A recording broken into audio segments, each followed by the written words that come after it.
Welcome back to Point of Contention. 5 topics, 5 minutes, 5 points of contention. I'm Andrew Schlecht, not Zach Harper. I'm filling in. I'm also producing this show. Coming up, we've got Heat culture, baby. We've got Spurs. Are they the best fit for Wemby? We got Nuggets, Lakers. Who makes the postseason first? The Pistons or the Rockets? And we got Scoot at 2.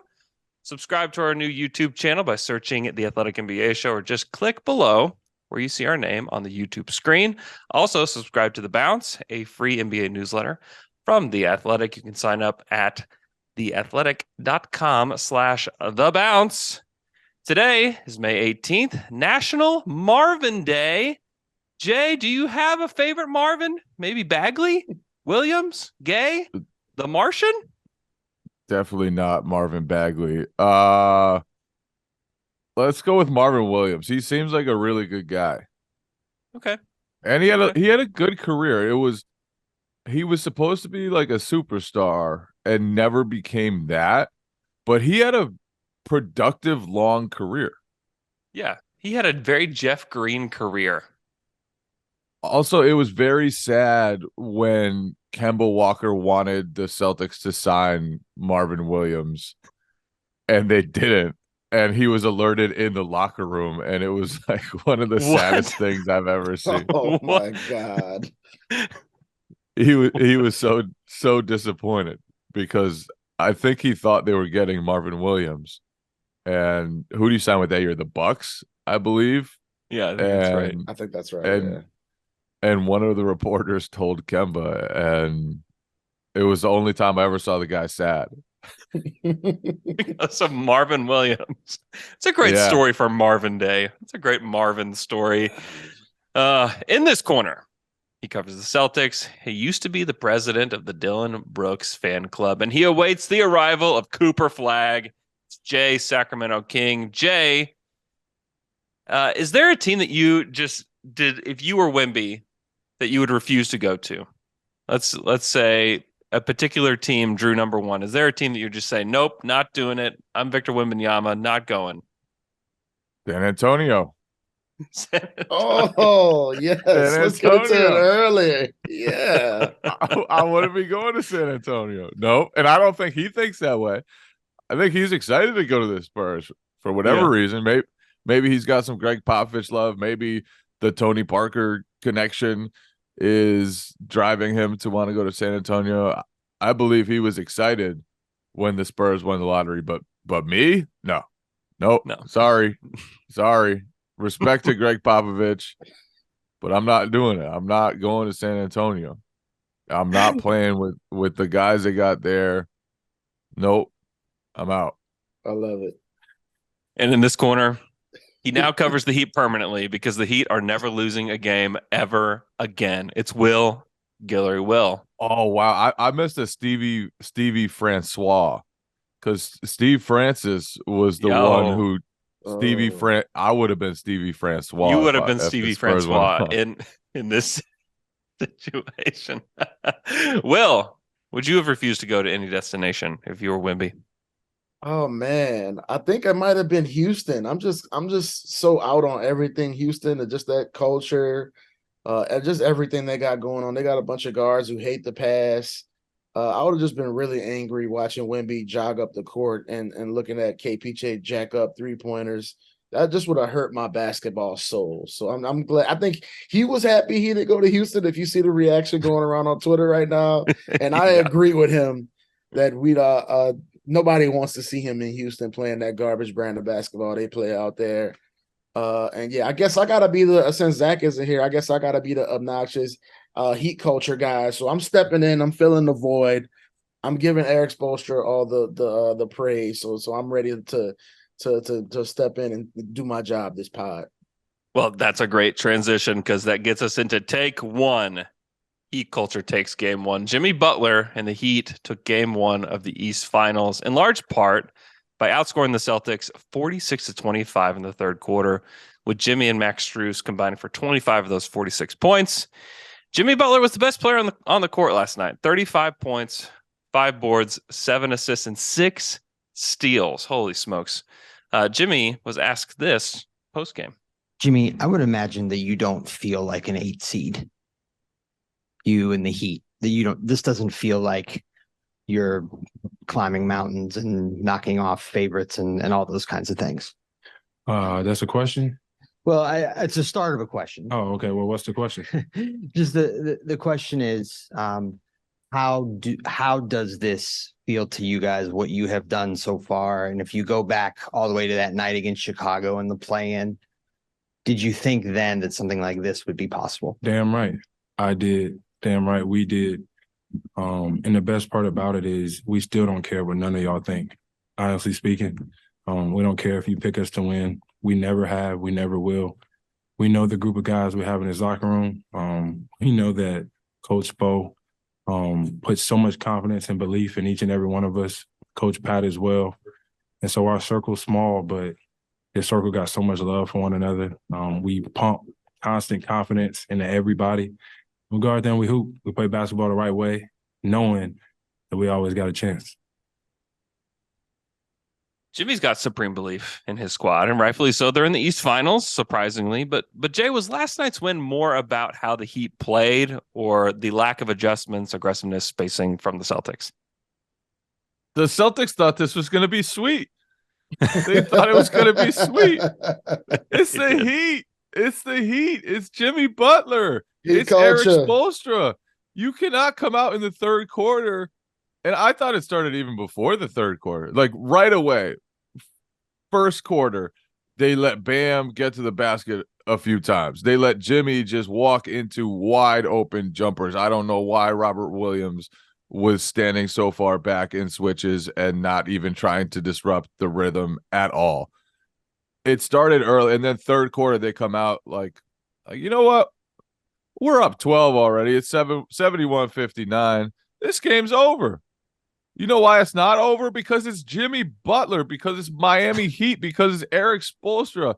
2 minutes, 24 seconds later, it was tied. And then shortly after that, the game was not over because the Celtics still had a chance late and squandered that. But they thought it was going to be sweet. They thought it was going to be easy. And man, you cannot underestimate this Heat team because they will take it from you if you do. Yeah, and I thought this game was just a perfect combination of what we always expect from Jimmy Butler, still in game one at your crib. We've seen it, series after series this year. He did it again in Boston, and we've seen the roller coaster with that Celtics team. Is like they look amazing, and then they look like everybody's just standing around watching Tatum go one-on-one. And when you play against a team like Miami, it just don't work. You can't do that. And then you give up 46 points in the third quarter. I mean, I love Heat culture as much as the next man, but we shouldn't be looking at the Heat to drop 46 points in one quarter in your crib against any team that has hopes of winning a championship. It was just an awful, second half for the Celtics. Just so much going wrong. They're throwing the ball all over the place, taking bad shots. Jason Tatum takes 0 shots in the fourth quarter. Marcus Smart went from double-digit assists in the first half to what I think 1 assist in the second half. It's just all bad. It's just, man, the Celtics team was just so confusing because when they look good, they look so good. And then when things go bad, they just fall completely apart. And the thing we know about this Miami team, they're just steady.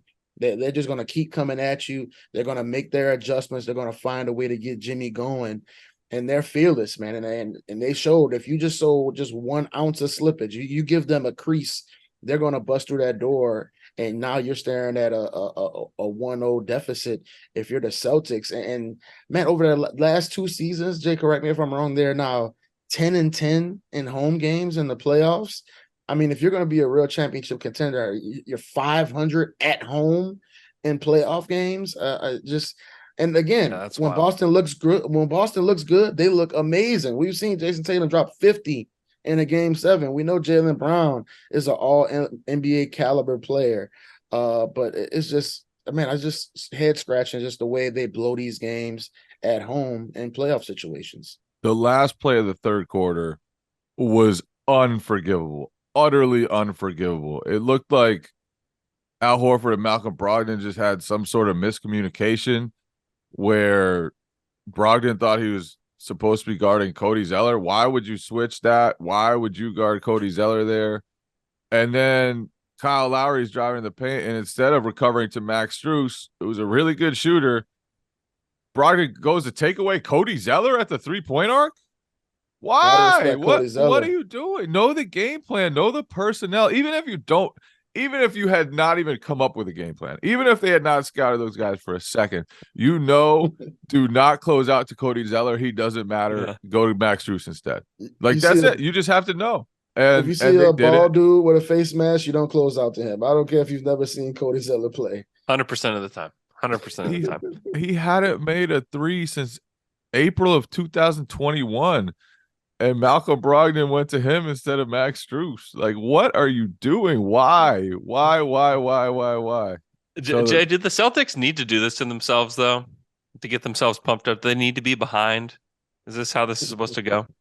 I think sometimes when they get into a new series, and Tatum talked about it after, like, this year about game 1 of the Milwaukee series last year. It's just a huge adjustment to go from Philadelphia, which slows it down all the time, which wants to have stagnant isolations, which, quite frankly, like, faded in the fourth quarter a lot, to the Heat, which aren't going to fade, absolutely aren't going to fade. They're going to keep coming at you no matter what. And, like, they force you to guard a lot. Even when they go to Jimmy Butler in isolation, it's like he's coming off 2 different screens to get the isolation. And then they've got, screens going on the weak side, and they just make you guard a lot more than Philly did. And Philly was really tough to guard in different ways, but I think the adjustment from series to series was just a really pretty drastic one here, and the Celtics didn't do a good job of it. Even in the first half, like, they shot really well. They scored 40 points in the paint, but it was more that they were just getting layups and they were actually playing, like, tough, good basketball. So I feel like I just gotta show some love to Jimmy Butler too. I mean, just another spectacular game from him, both ends. He was just locking Tatum up in the second half. Had the crazy 3-pointer that bounced like 10 feet in the air and dropped in to ice the game. I mean, that dude, it just has ice in his veins. He just fearless. The 2 steals late. The 2 steals ended up with 6 steals for the game. I mean, he was just unbelievable in this game. And we joke about Heat culture and all of these random dudes who step up for them. But that all is based on their belief in Jimmy Butler and his ability to step into these hostile environments and do what he did last night. And that dude is just spectacular, man. The way he's able to impact the game on both ends of the court, his decision making, and when it comes to shot making, it's just always there. Just an incredible player. Let's move on to take 2.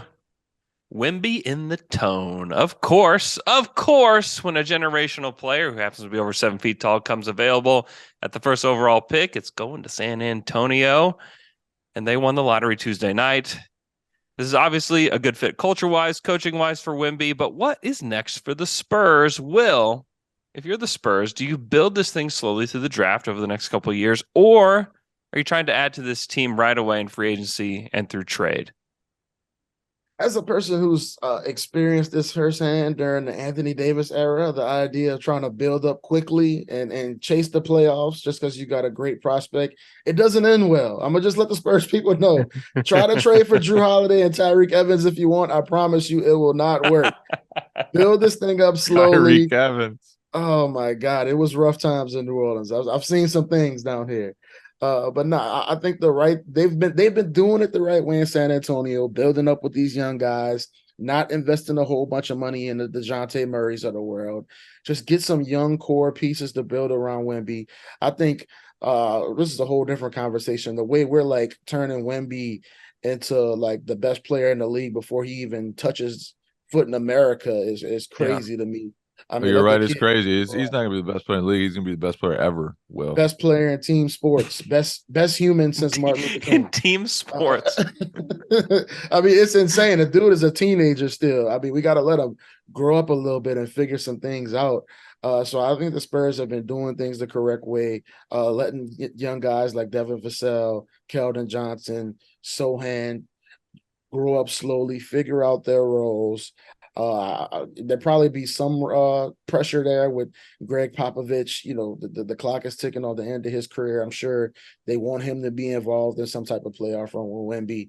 But I say the right thing to do is save those picks, build up your young guys, and don't rush it. Because things are lovely now, but we're in a day and age in the NBA, man. It's a snap of a finger, and all of a sudden, these young guys get wandering eyes, and they start having dreams in New York and LA, and you'll be stuck right back in this position if you make the wrong decisions. You've got to be aggressive looking for the opportunity, but don't get too eager. Don't go out and just trade for the first Kristaps Porzingis you see. You know, don't go out and then mortgage the rest of your future for Kyrie Irving. Like, just take your time, understand that you have a massive advantage over everyone else because you have this unbelievable prospect. Understand that he's under team control for a while now. And you have time to get this right, to get the supporting cast next to him correct. Don't screw it up. Don't, like, going after a second-rate star or second-rate stars around him and having them be bad fits, that's the only way to screw this up. Otherwise, stay young, flourish, keep your draft capital, and wait for the right fit. Wait for an opportunity to pounce on a guy that can fit next to him, and just allow him to be great. Because I mean, we can joke about some of the stuff that's come out about Wembanyama, but he is the rarest of prospects. Just a 7'4" freak who can handle, who can shoot, who's probably the best defensive prospect in I don't know how many decades, and they already have not like super intriguing young talent, but a few young guys who should be rotation. You're dialing back your disrespect a little bit here, Jay. And they have pieces to go out and build around him. Just be patient. Just be patient. Yeah. And we saw it with LeBron in Cleveland too. It was like Antoine Jameson. It was Mo Williams. It was, and they never got it right because they were too urgent. Shaq, you can't get too eager when you have a young star, because that's the way to get the young star to leave and to underachieve as a team because you couldn't find the right pieces around him.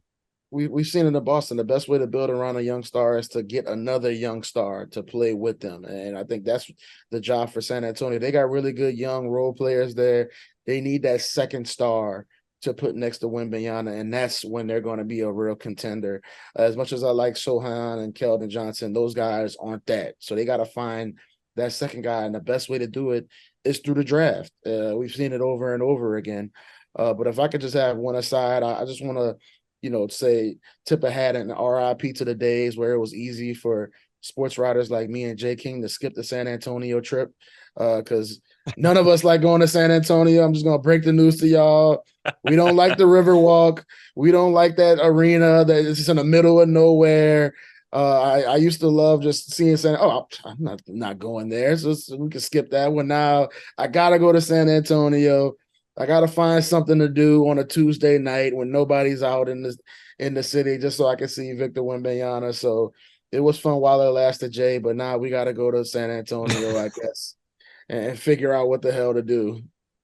Yeah, I wasn't planning to just toast San Antonio today, but here I am. Stevie Francois. Take 3. The Nuggets take game 1. The Nuggets have a 1-0 lead in the series against the Lakers, and Nikola Jokic was dominant for the first 3 quarters of this game. But something changed late in this one. It made me think a little bit differently about what the Lakers could do. The Lakers put Rui Hachimura on Jokic and allowed Anthony Davis to be the rover on defense. The adjustment nearly brought the Lakers all the way back, but the Nuggets were able to hold it together and prevail. Jay, how will the Nuggets adjust to this in game 2? Do people think Nikola Jokic has never had a 6'7" forward guard him? Do they think he's never run into a team that has put a power forward on him and had a shot blocker roaming? Do people think that he's really not going to solve the Rui Hachimura problem? Like, The Joker stopper. That's what they call him. That's right. I could not believe the discourse after game one because Jokic had a few bad plays against that strategy. Like, do you people really think the MVP is going to let Rui Hachimura just take him out of everything? And granted, the bigger piece of that strategy is having Anthony Davis at the rim as a second layer of protection. And that's where the Nuggets need to approach it better. They need to find a way to punish the Lakers for having Davis sag off Aaron Gordon and be at the rim. But they've seen this stuff before. The Celtics do it with Grant Williams and have Rob Williams floating behind him. The 76ers have done it with PJ Tucker with Embiid at the rim. And both of those teams have had mild success, but it's mild and it's fleeting because this Denver offense is fantastic and they have solutions for just about everything. So if I'm Denver, I wouldn't be too worried about that at all. I would make a few minor spacing adjustments to use Gordon as a screener, to use him as a slasher, to get him to punish Anthony Davis and use that strategy to open up guys for three, whether it's Caldwell Pope or Murray or Porter Jr. And the big piece after the first game to me is, can the Nuggets stop the Lakers? And because I think the Nuggets are going to score in this series. They're going to score against anyone. That offense is just unbelievable. But for the first quarter, first half maybe, they were playing defense. And then they just stopped. And I don't know whether it was because they let off the gas because they were up so much or whether they're going to have significant problems with this Lakers team. We'll see. But they need to play much better defense moving on than they did in game one. Yeah, I agree with what Bruce Brown said. I forget if it was after the game or the day after. And somebody asked him why so many people are doubting Denver. He was like, yeah, because they don't watch us. And I think a lot of these people who think Rui Hachimura is like Ben Wallace, all of a sudden, I'm going to let y'all in on something. Whatever strategy you think works on Jokic, he's going to fry you. Whether you put a small dude on him, big dude on him, you switch, you front the post, you double him. It doesn't matter what you try to do against Jokic. He will figure it out, and he will make you look silly. And I think if they try to throw Rui Hachimura on him for 40 minutes this next game, he's going to make that man look bad. And that's just why Joker is one of the most dominant bigs we've ever seen in this game, because he can find a way to be effective against every coverage, and he has the mind to read what you're doing and figure it out within the snap. So, if anything, I thought that it's crazy as the numbers looked at the end of the game. I thought AD did a decent job against them, at least when they played half court. I think the biggest issue was Jokic was just flat out playing harder than AD during that first half. You saw him a few times just sprinting past AD. Now, Jokic his sprint doesn't look like everybody else's sprint, but he was sprinting there in the first half, and he was beating AD down the court. He had 20 rebounds in the first quarter or something like that. I think that's the big thing. AD needs to match Jokic's effort during the start of game two to kind of match that and give them a better chance. Of course, AD started hitting shots, and that gave the Lakers a better chance. But I think whatever strategy you try to use against Jokic, he'll figure it out. The biggest thing is always, what are you doing with Jamal Murray? What are you doing with Michael Porter Jr.? Can you find a way to play Aaron Gordon off the court? I think like Jay said, that's the one good thing about the strategy is maybe they'll get Aaron Gordon off the court if AD can kind of lurk around the rim. But still, I think Aaron Gordon is capable of knocking down those corner threes and forcing AD to come out the paint. It's just a matter of them switching up what they are doing. So, I think the Nuggets are still the big-time favorite in this series. I think, some of the shots the Lakers were knocking down in that fourth quarter, I'm not sure if they can keep that up consistently. Austin Reeves catching fire the way he did. I think the best thing they can hope to do is turn this into a half-court game, force the Nuggets to walk it up the court, maybe trick Jamal Murray into trying to play in some hero ball. But, if you're thinking that you're going to trick Jokic or, convince him that he can't dominate, I promise it will not work. Yeah. This is what's insane to me. Everybody is so pro Lakers that they do this Rui Hachimura thing. That's all anybody wants to talk about is this Rui adjustment. Nikola Jokic had 34, 21, and 14 in this game. If anybody on the Lakers had that, we wouldn't talk about anything else. We would talk about nothing else. But because it was Nikola Jokic and it was the Nuggets, nobody's talking about it. It is absolutely insane. It's insane. He was 12 of 17 from the field. You know what the adjustment could be? Shoot more and score 50 and have a triple-double. Nikola Jokic, like that's what you could do. He had those numbers with a bad fourth quarter. He didn't really do much in the fourth quarter. Still had 34, 20, and 14. So that tells you just how dominant he was in that game.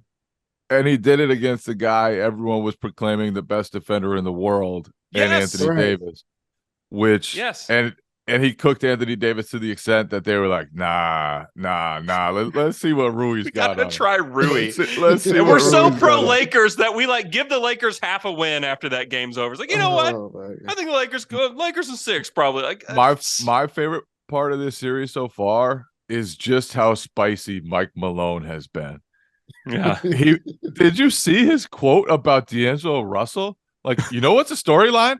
D'Angelo Russell's been playing pretty well, and we played him off the court. And it's like, oh man, that's how you feel, Mike Malone. That's how you feel where you're out there, not only just thinking this, but saying this publicly in your press conference. Mike Malone has a chip on his shoulder right now, and he thinks his team is awesome. And you can tell by the way that he talks how crazy he's talking right now, how reckless he's talking right now.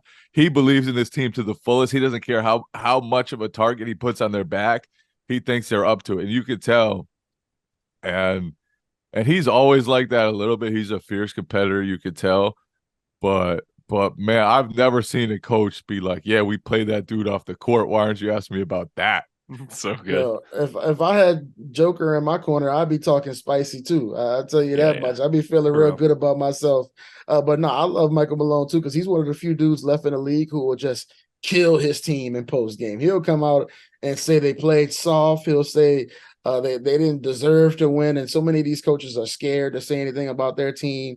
You'll see Michael Malone calling timeouts during the game. He's just disgusted with his team. I love everything about what he brings personality-wise, and they need that fire because we know Jokic is such a laid-back dude, and I think Malone brings them some of that fire that they need. So yeah, I completely agree with Andrew. Everybody's jumping on the Lakers train because they had that one good quarter at the end. I think the Nuggets probably cruising game 2. They got to figure out a way to deal with the LeBron, Austin Reeves pick and pop though. Like, take 4 lottery losers. On Tuesday night, the Rockets fell from the 2nd slot in the lottery to the 4th, and the Detroit Pistons fell as far as they could down to 5th from the 1st overall slot in the reverse standings. The Rockets are heading into year 4 of their rebuild after 3 losing seasons, and the Pistons have had 4 seasons of 23 wins or less, with their last season of 17 wins being the worst in franchise history. With that said, both teams have interesting building blocks: Cade Cunningham, Jalen Green, and more.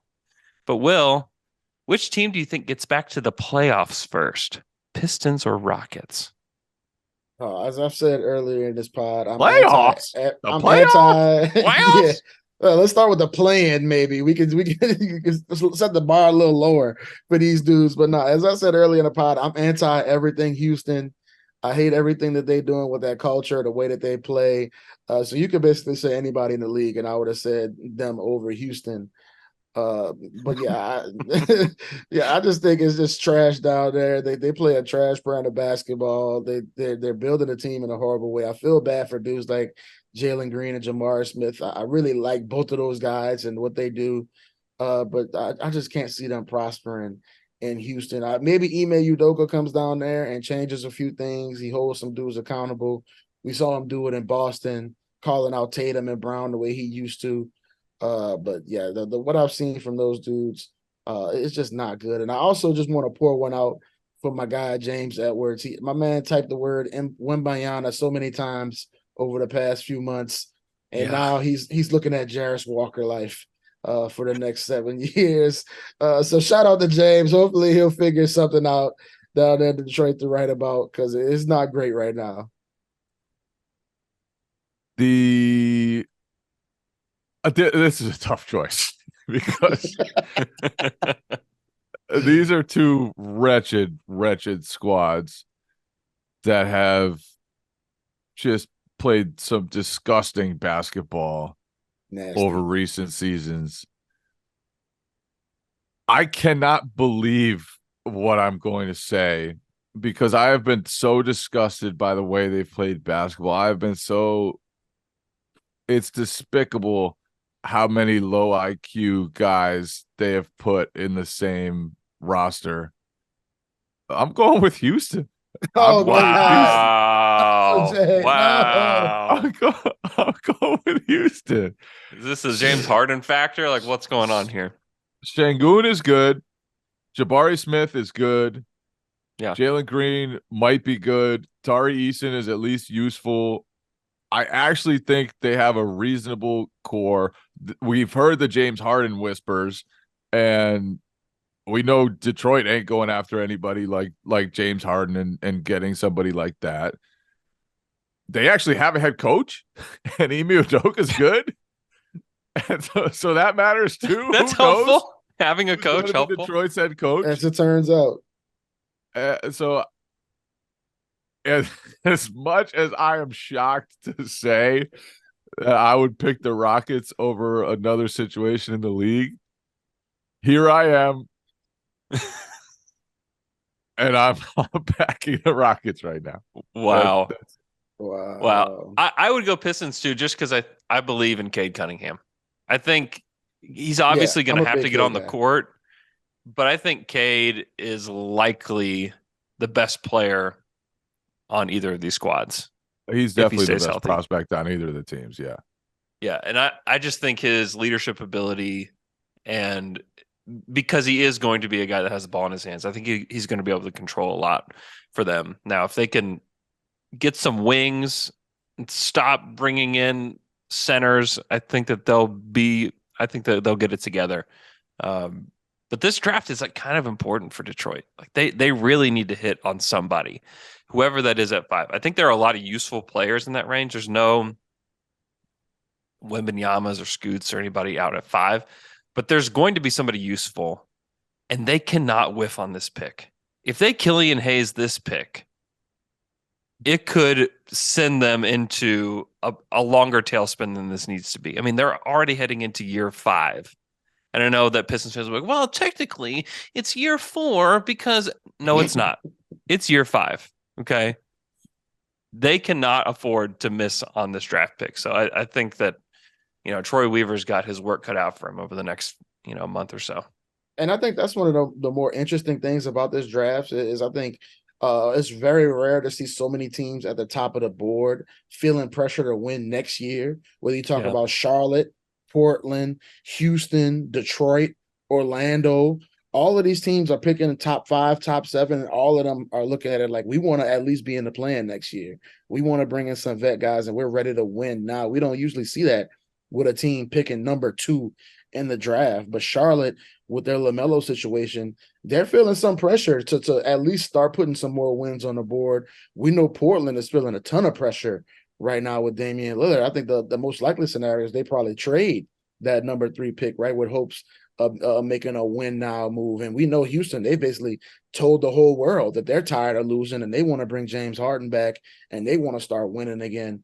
So I think that makes this draft extremely interesting, where we know there are some really good prospects at the top of the board, but there are also some teams that are probably looking like we don't really want a 19-year-old that we need to develop for 3 years. We want to win right now. So I think that makes this super interesting, on top of Victor Wembanyama going to one of my least favorite NBA cities. Just one more pile on San Antonio. Just one more time. Take 5. Hornets dilemma. Tuesday night, the Hornets were another team that had some lottery luck, jumping 2 slots, the number 2 overall pick. Mitch Kupchak had this to say at a media availability post-lottery. I don't think that we are where we need to be from a talent level, but we've got a lot more talent than we did 2 or 3 years ago. So I think that we can be a little bit picky and take into consideration not only overall talent, but position. Oh my gosh. The Hornets won 27 games and they're thinking about drafting for position. This cannot be a thing. That's the most terrifying statement that I've heard post lottery in a long time. Anyway, the Hornets have a very interesting decision to make at Does that number mean they're 2 overall drafting pick. another center? Does that mean they're drafting? They do love center. Right. LaMelo is their best player, their franchise cornerstone. But the player that's largely considered the second best player in the draft is Scoot Henderson, who is also a point guard. So, Jay, who would you go with if you're the Hornets? Scoot Henderson, Brandon Miller, perhaps a wild card with Ahmed Thompson? Where are you going?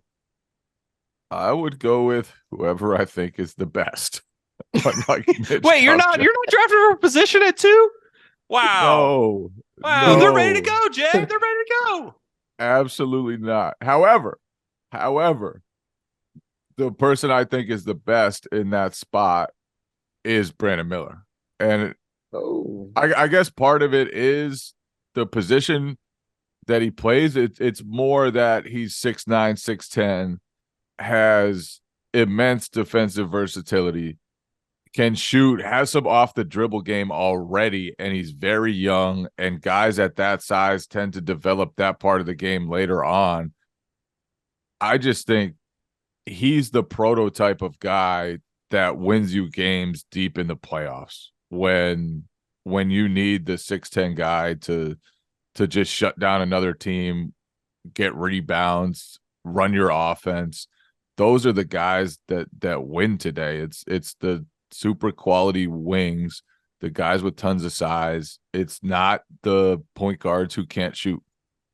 And Scoot Henderson is awesome. He's got like some Derrick Rose to him. He's built like a Hall of Fame football player. Just shredded. He looks crazy.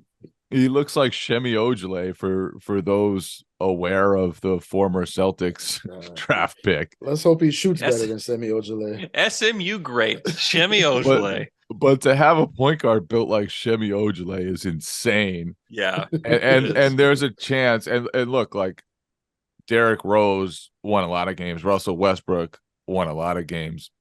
You don't have to be an elite shooter to be a great player at the point guard position. I just think Brandon Miller has the same ceiling or a similar ceiling to Scoot Henderson, and also has a higher floor because of the size and the shooting that he has already. Yeah, I think it is very close between Scoot and Brandon Miller. I'm also bold enough to say if you have the number 2 overall pick, you should just take the best player on the board. And I probably lean a little bit more towards Scoot, just to be honest. I think just having an explosive playmaker who can get into the lane and create, I think is really valuable in today's NBA. So I probably lean Scoot. But I do also think it's a very interesting situation for Charlotte because we're not just speaking in a vacuum here. We're talking about a team that has a Miles Bridges situation going on. And now you're bringing in Brandon Miller and some of the baggage he has with him coming from Alabama. I think that's maybe added to your consideration if you're Charlotte. You already got to answer Miles Bridges questions. Now you got to answer some Brandon Miller questions as well. I think that might factor into their decision here. Again, like I said earlier, you got a LaMelo situation. What does his future look like? How excited is he about signing an extension in Charlotte? Maybe you give yourself some insurance by drafting Scoot Henderson and you're more willing to move on from LaMelo Ball in the future if you have another point guard of the future. So Charlotte, I think, is in a very tough position because I do think it's really close between Brandon Miller and Scoot. Like I said, I probably lean Scoot, but there's a lot to consider for Charlotte. And I think they're less excited than most teams will be in their position just because they got a lot of baggage to deal with right now. And I'm not sure how to handle it if I was in their position because, of course, you want the talent of Miles Bridges on your team, but there's a lot going on there. And I think that factors in the other decisions you make around him when you have a situation like that. That can be really nasty, and there are probably going to be more details coming about that in the future, and how you handle that is going to be very difficult for that franchise. Yeah. There's a lot of questions for the Hornets. I think I go Scoot. I think that you can play those two together, he and LaMelo. I think that they both Scoot played off the ball some for the Ignite, and then I think LaMelo with his shooting can play off ball. But again, they missed out on Anthony Davis. I think that they were hopeful back then, and they got the number 2 pick. Let's just don't Michael Kidd-Gilchrist this draft. Like, you just got to get somebody good, and I think Scoot. Kidd-Gilchrist was okay for a little while. Was he? Yeah. His shot was never beautiful. History. It was never beautiful. It was so broke. Yeah, there it is. It's just I can't. We should. I literally can't even go Chris today. Yeah, I've had this stance in the past. I miss the old days where guys had ugly jumpers in the NBA. It's true. It feels like everybody's got like they're a shooting coach on the side now, and they got the perfect elbow tucked. I miss the Sean Marion days. Yeah. The Chuck Hayes ugly free throw. I miss just having those unique looking jump shots in the league. Now everybody wants to shoot like Steph or Clay. Bring back ugly jump shots. Who's got the ugliest jump shot now? Oh, Mason Plumlee, hands down. It's not even close. Yeah, true. He goes lefty now too. That's despicable. It's nasty looking. Yeah. But what about a guard? Like even some of the guys who used to be good shooters who would have funky form, like Kevin Martin. Yeah, that's another good one. Form. Yeah, his shot looked like an elephant trunk. I don't even know how he did it. Page's was beautiful, but it was like he shot it from like this. Reggie Miller, obviously, one of the finest examples of just weird shooting form. It's just another way that Steph has ruined the game. Steph has ruined the game just with beautiful shooting. I'm trying to think of a gross shooting form that works. Malcolm Brogdon is a little funky. Malcolm Brogdon like puts it way in front of him, kind of. Yeah. Tyreek Evans used to have a nasty one. He used to like bring the ball over his head. Way too many Tyreek Evans mentions on this podcast. Yeah, you can tell I'm a part-time Pelicans writer. Yeah, that's right. I'm fully taking over the Heat beat. A scarred part-time Pelicans writer. It's very strange to be around a franchise that like wins in April and May. I'm not used to seeing that covering the team I've been around for the past 7 years. Unbelievable. Well, that's going to do it for this week's Point of Contention. Thanks so much for listening. Make sure you subscribe to all of our podcasts at the Athletic Podcast Network. Where's plus minus? Anything is potable. Down to dunk, no dunks. Glue Guys, Sixers Beat, and the Bun and Cardigan Show. For Jay King, for Will Guillory, I'm Andrew Schlecht. We will see you guys next time.